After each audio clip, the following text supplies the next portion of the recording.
story of the book begins in the rare book room of the British Library with two books published in 1864 whose existence, I think, surprised you. Tell me about those two books and how it got you started on this path.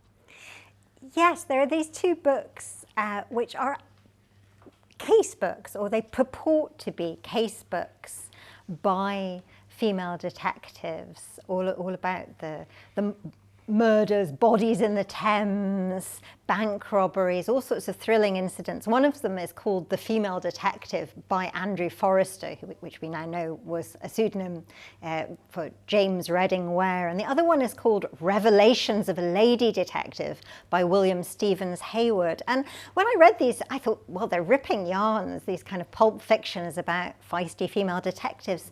But where do they come from? Why would two books be published in the same year about female detectives when everybody is saying there were no female detectives at the time?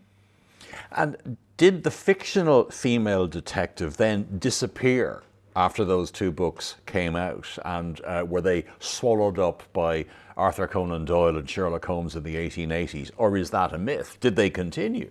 It is a myth. And this was the thing that really surprised me, was that actually they continue on the stage. That's the missing link, that we think about the detective novel, detective fiction, but it's actually the detective play, the sensation drama, where female detectives are flourishing for a good 2 decades before the appearance of Sherlock Holmes in 1887.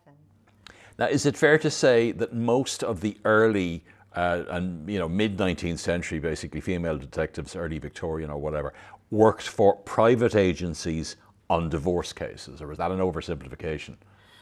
I think it is an oversimplification. I mean, there were many women private detectives, and many of those private detectives did do divorce work. It was an important factor. But actually, there are hundreds of women across Britain working for the police, and some in Ireland as well. I mean, you find them in Limerick, for example, in the 1880s. They're watching the post office. Clearly, their role is a political one. So women are doing a lot of work with the police, within police stations as detective searchers, looking at female suspects' bodies, at their clothes, at their hair, for concealed weapons, concealed goods, other contraband. But they're also going out of the police station and getting involved in sting operations and other work. So actually there are lots of female detectives in this period. And are they putting themselves in physical danger? They absolutely are. So in these sting operations, it's perfectly possible, if you end up following thieves, as Hannah Lawson does in Manchester, for example, in the 1860s. She's a police constable's wife, and she's tasked with following these suspected thieves and posing as a fence, as somebody who will buy stolen clothing. I mean, they could have hit her over the head with a gun or with a piece of iron and left her for dead very easily. But luckily she was good enough at her act to get away with it, and she leads them to the railway station where they're arrested. And are many of these women, are they the wives of detectives? Is that how they actually get into police work initially? Many of them, yes. In the Victorian period, what your parents do or what your spouse does is a very good indicator of where you might end up yourself. So a lot of these women enter through that door, but then if they're widows, they often stay on and actually continue to have careers. Sometimes it's not actually their husband. In the case of Anne Lovesey in Birmingham, it's actually her son marries the daughter of a policeman, and so she is part of the wider police family, but she's not actually married to a policeman herself. So obviously there's no marriage bar when it comes to working for the police. No, well, I think this is the thing that sort of irritated me in some ways, that the police have this ideology of separate spheres, and actually in some police forces women are forbidden from working outside of notionally their role as wives and mothers. They're supposed to be polishing the buttons on their husbands' uniforms, but actually the police force is depending on female labour, unacknowledged female labour, unpensioned female labour, artificially casualised female labour throughout its history. And I think we deserve to know that, actually, that women are part of the police from the start. And do they have careers? Do they have long-running careers in the police force? Absolutely, they do. I mean, the longest that I found is Anne Lovesey in Birmingham's Moore Street, who is a detective searcher for, wait for it, at least 36 years, from the 1860s through to at least 1901. And that's a career and a half. I mean, many Victorian policemen had much shorter careers than that. So she's part of the fabric of that police station. And are they used, in a sense, because it is easier for women to get into certain situations, some of them which could be very, very dangerous situations, than men, than male policemen? Absolutely. So if you have a suspect who's gone on the run, which happens, of course, quite a bit, and you want to try and get to that person, then you might have a woman who offers to be a lodger, or to live in some way near, say, the suspect's wife. You suspect that that suspect is still corresponding with his wife, even though he's disappeared entirely. It's much easier if you have a woman who perhaps makes friends at the shops with this lady to inveigle her way into that circle unsuspected, or very commonly as a servant in a big house where there are secrets, as a housemaid, a linen maid, a lady's maid, a cook, a governess. Women are not going to be suspected, and therefore it's much easier for them to do this kind of detective work. And in terms of private detective work, you mentioned in the book that the impetus comes, or a lot of the impetus comes, from the change in divorce legislation, which happens in 1857. That's right. Suddenly, it's true that the middle classes can get a divorce, where it was almost impossible for them to do so before. You needed an act of parliament to get a divorce, in effect. And although it isn't huge, the number of people who actually win a divorce, the change in the climate around marriage in the 1850s is really profound, that people are seeing cases in the papers where people have brought evidence of domestic violence, of desertion, of cruelty, of bigamy, and suddenly it opens up a conversation about the fact that often the home is the least safe place for women. I mean, women are I suppose, in terms of 19th century literature, in terms of 19th century drama, but also in terms of 19th century nonfiction, in terms of reality, are seen as victims. The women you're talking about are clearly quite the opposite of victims. But if you can look at one very, very famous, one celebrated series of cases or series of incidents in the late 19th century, and that's the Whitechapel murders, was there agitation for female detectives to be used, possibly as bait, during that period? Because obviously, let's face it, the male detectives weren't doing a great job at finding out who exactly Jack the Ripper was. It's really true. And I found out that actually there were policemen who were posing in drag to try to find Jack the Ripper, which actually led them to be assaulted. So that didn't go well. So yes, Frances Power Cobb, who's a wonderful kind of feminist, very powerful woman writer, she writes to the Times an open letter saying, we need to have female detectives, otherwise we will not find Jack the Ripper. And it creates this kind of storm of responses in other papers. Some of people saying this is a disgusting idea. A virtuous woman could never be a detective and see the things that detectives are obliged to see. And other people saying, look, there are women who are sort of doing this work already. We need to formalize it and create a female police force. It's a bit like Irish independence. It should have happened 40 years before it did. I feel that actually women ought to have been police officers from the 1880s.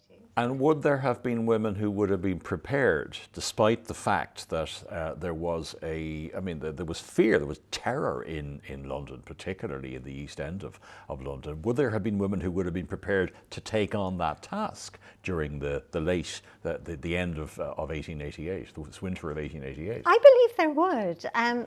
I think so much. This has come to me as somebody who spends a lot of their time teaching Jane Austen and Charlotte Bronte and a lot of very wonderful but middle class novels. I think we really underestimate working class women's experience in the Victorian period. We think of women as pale flowers in corsets, but actually working class women are doing really physically tough work all the time. And there are quite a lot of have-a-go heroines in the period who actually take on thieves and forgers and embezzlers just themselves. And this wonderful woman who's is actually married to a greengrocer, and she notices that the coin that she's been handed as change is a bad coin. And rather than just saying, oh dear, she goes after the man who gave it to her. She tracks him through all of the shops, and then she catches him. The police officer is nowhere near. He throws her through the window, and she keeps hold of him until the police officer arrives. I think that woman could have given Jack the Ripper what for, I really do. So they're not all Nancy in Oliver Twist. They really aren't, and Dickens should have known better, because he knew some of these women, like Sara Lane, for example, the actress manager of the Britannia Theatre, who plays the female detective on the stage. She's a feisty, mature, intelligent actress who is a small despot, but a very beloved despot. She runs the theatre with a rod of iron, and supposedly has a statue of a horse that is kind of a winner at Newmarket. So she likes to play the horses in her spare time. And these women are formidable. And just specifically in relation to Sara Lane, there's an Irish connection with one of her starring roles in The Female Detective, subtitled The Mother's Dying Child, because it owes a lot, does it not, to Dion Boucicault's Colleen Bawn, which in turn is based on a real murder in which, in this instance, sadly, a woman is the victim. Absolutely. I think there's a very good case to be made that actually the Irish are responsible for the female detective tradition on the British stage. And because Colin Henry Hazelwood, who writes The Female Detective, which is this wildly successful sensation drama in which Sara Lane stars, playing this ball-busting, gun-toting, cross-dressing female detective who plays 5 or 6 different roles in the course of the action, it's actually a rip-off, as you say, of Boucicault's most famous play, The Colleen Bawn, in the sense that The Colleen Bawn is all about a wife murder, but the lady is saved in The Colleen Bawn because we can't quite bear her to die. But in The Female Detective, she really does die. It's the major scene on the lake, and Colin Henry Hazelwood actually has that scene of domestic violence play out in front of the audience. And so I suppose what I'm saying is that the female detective is a figure of revenge. She enacts female anger about violence in marriage and how that violence spills over into the wider community to create what we now think of as sort of public crime, international crime. That domestic crime and public crime are not two different things. They're the same thing, actually. I want to talk about 2 real detectives, one of whom is mysterious, and there's an Irish connection there. But if we can go to America, go to the USA, one of the great unsung female detectives worked for the great Scottish spy master or detective master Alan Pinkerton, and her name was Kate Warren. And she was highly valued by Pinkerton. I mean, he wrote an obituary on her death. She died very young. She was 38 in 1868. But I suppose one of the questions about her still is, was she real, or was she a PR exercise on the part of the Barnum and Bailey of the detective business, Alan Pinkerton? It's a really good question, and in a sense the answer is both. She was real, but her real name was actually Angie Mahala Warren, not Kate Warren. So Kate Warren was just her sort of code name.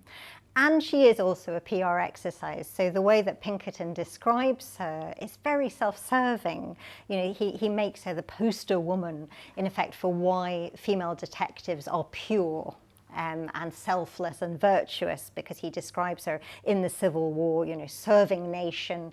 He depicts her saving Abraham Lincoln from an assassination attempt. It's just a shame she wasn't able to save him from his final assassination attempt. And it twists the truth. Yes, she does book the tickets for Lincoln to get on the train to get away from Baltimore and go and be inaugurated as president. But she's not the figure that Pinkerton says she is. Now, I was delighted to come across in the book somebody that I came across first in Michael Davitt's wonderful book, The Fall of Feudalism in Ireland, which is, it's all about Irish nationalism, it's all about politics, but there's loads of great gossip in it as well. It's a fantastic book. And this is the alluring pseudo-extremist Mrs. Tyler. And Mrs. Tyler arrives at the Gresham Hotel in the summer of 1844, and she apparently is offering to provide financial support to anyone who's willing to blow up the House of Commons. Tell us more about Mrs. Tyler, the mysterious Mrs. Tyler. Well, yes. I mean, although I'm Scottish, I feel I ought to apologise for the actions of Mrs. Tyler on behalf of the British state, because she is clearly somebody who's been sent by the Home Secretary, sent by Scotland Yard to try to incite Fenianism and violence. She's reputed to have paid £15 to try and encourage dynamitards, which is a wonderful word, people who are, might blow up the Houses of Parliament or otherwise create explosive effects. And it's very clear that this is the British state, in effect, trying to inculcate Irish nationalism and smear all Irish nationalists, and there is a lot of that going on. Thankfully, nobody buys it. She's not a very good actress, and when she arrives in Dublin in 1884, nobody falls for her. She falls in with a den of Irish journalists who basically pull the wool over her eyes, don't they? Exactly. I think they have some fun. But then, Tim Healy, the Irish MP, does actually formally complain, and this is in Hansard, so this is all raised in the Houses of Parliament. And they say, oh, there is no such person. This never happened. I write, as we say in Scotland. Now, the golden age of detective fiction, female detective fiction, in terms of the writers anyway, is seen to be obviously the 20s and 30s. Christie, Sayers, Allingham, advancing the cause of women crime writers. But you ascribe almost as much importance, or perhaps as much importance, to the late 19th century and the works of three other female detective writers. Just tell me about Mariette Purkis and Elizabeth Burgoyne Corbett. Yes, these are neglected women writers who really invent the Victorian female detective character on the page, and we ought to pay attention, I think, to them, because this is long before Miss Marple. And Elizabeth Burgoyne Corbett is from Newcastle. She's a working class writer, and she's a socialist and a feminist, and so her Victorian female detective character, Dora Bell, is very much aimed at working class female audiences. She's on the Saturday pages of penny and halfpenny newspapers. So very different class of people from the people who read the Strand magazine, where Sherlock Holmes will appear.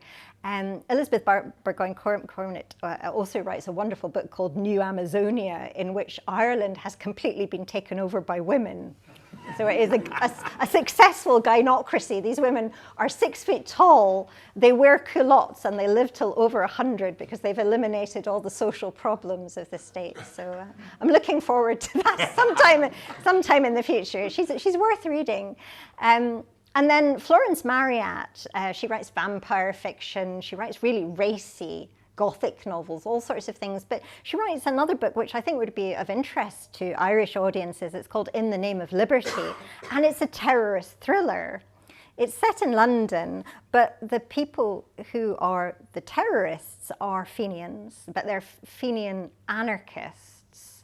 And the twist is that Jane Farrell, our female detective heroine, actually the terrorist is her husband, Maurice Farrell, who has been sucked into the O'Briens' kind of plot, as it were, to blow up the Houses of Parliament. So in a way, because Florence Marryat, she was an angry divorcee, it's actually kind of a book about the explosiveness of a bad marriage, as well as being a book about terrorism and the various ways in which people are set up and framed, and what's going on in London at the period. So it's really interesting. And I won't say so much about Catherine Louisa Purkis, but she also produces a really interesting female detective called Loveday Brooke, who is you know, she doesn't marry, she doesn't have a boyfriend, and that's not really ever discussed. She's just an independent loner woman doing her thing much more effectively than the police force. And I just find that kind of fascinating, long before the 20th century kicks in.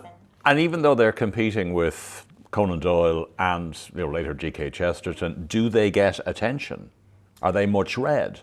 They are read. I mean, they're syndicated. They don't get properly paid or acknowledged, so they don't really get the credit. You know, this is considered more pulp fiction because a lot of it is aimed more at working class audiences, particularly in the case of Burgoyne Corbett.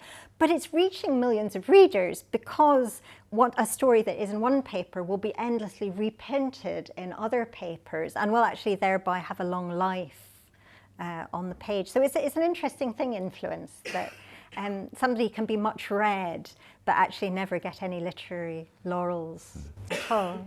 Finally, why has the Victorian female detective, real and or fictional, remained such a well-kept secret for so long? Is it because they don't conform to the stereotypes? It's a really good question, and I've come to the conclusion that there's more than one reason. I think one reason is that these women's names were protected at that time because, you know, to be an effective female detective, you did not want people to know your name. And so these women often had several different names. They would have a name and a married name and an alibi, and they were difficult to trace. But it was also the case that most of the people who were writing about the police were ex-policemen. They were people like Maurice Moser, and they put themselves front and center of that action. They didn't admit to the extent to which they needed women, and the police didn't want to pay them. So when Herbert Croft does an investigation in 1892 into what's actually happening in police stations, he discovers that women are doing the work, you know, all across Britain, and he thinks, oh my God, what are the cost implications, you know, of actually formalizing this and creating police matrons and even creating separate loos in police stations and this sort of thing. And he's horrified. So he wants to keep things casualized because it's incredibly expensive to do otherwise. And the police force, honestly speaking, they drag their heels for at least 3 decades because they don't want to spend the money on actually salarying women. That's the honest truth. Sara Lodge, thank you for talking to us on the History Show, and thank you for the mysterious case of the Victorian female detective. Well, thank you.